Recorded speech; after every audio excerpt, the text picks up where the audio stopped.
नहमदुहु व नुसल्ली अला रसूलिहिल करीम अम्मा बअद फ़अऊज़ु बिल्लाहि मिनश शैतानिर रजीम बिस्मिल्लाहिर रहमानिर रहीम इनिल हुक्मु इल्ला लिल्लाह सदाकाल्लाहुल आज़ीम।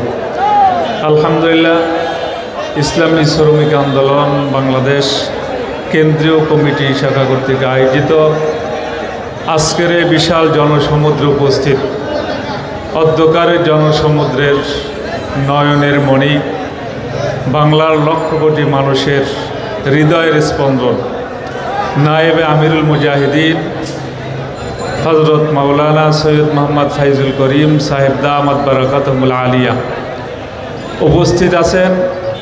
আজকের এই মহাসমাবেশের কেন্দ্রীয় নেতৃবৃন্দ, ইসলামী শ্রমিক আন্দোলনের কেন্দ্রীয় নেতৃবৃন্দ, ঢাকা উত্তর এবং দক্ষিণ মহানগরের দায়িত্বশীল ভাইয়েরা, আমার সামনে উপবিষ্ট শ্রমিক ভাইয়েরা, আসলে একটা কথা সবচেয়ে বড় সত্য, আজকে আমরা যারা স্টেজের ভিতরে এবং স্টেজের সামনে বসা আছি, আমাদের সকলের আজকের একটা পরিচয়, আমরা সকলেই শ্রমিক।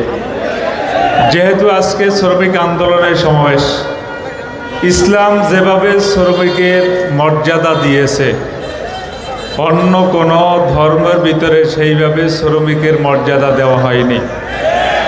আল কাসিব হাবিবুল্লাহ, এরপরে আল্লাহর হাবিবের নির্দেশ, শ্রমিকের শরীরের ঘাম মজার আগে তোমরা তাদের মজুরি দিয়ে দাও।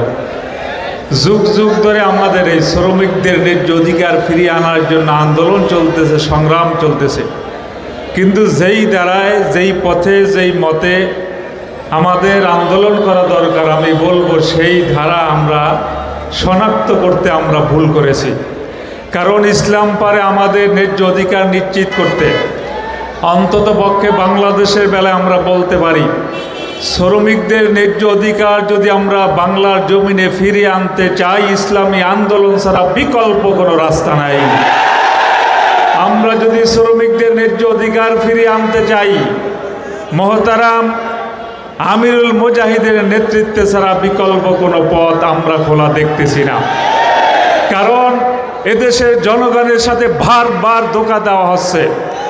যখনই যারা ক্ষমতায় যাওয়ার দুঃস্বপ্ন দেখে, তখনই তারা শ্রমিকদের পক্ষ নিয়ে কথা বলে, কিন্তু যখনই তারা ক্ষমতার মস্তদে বসে সর্বপ্রথম জুলুম চালানো হয় শ্রমিকদের উপরে, শ্রমিকদের অধিকারের কথা তারা ভুলে যায়, আবার স্টিম রোলার চালানো শুরু করে।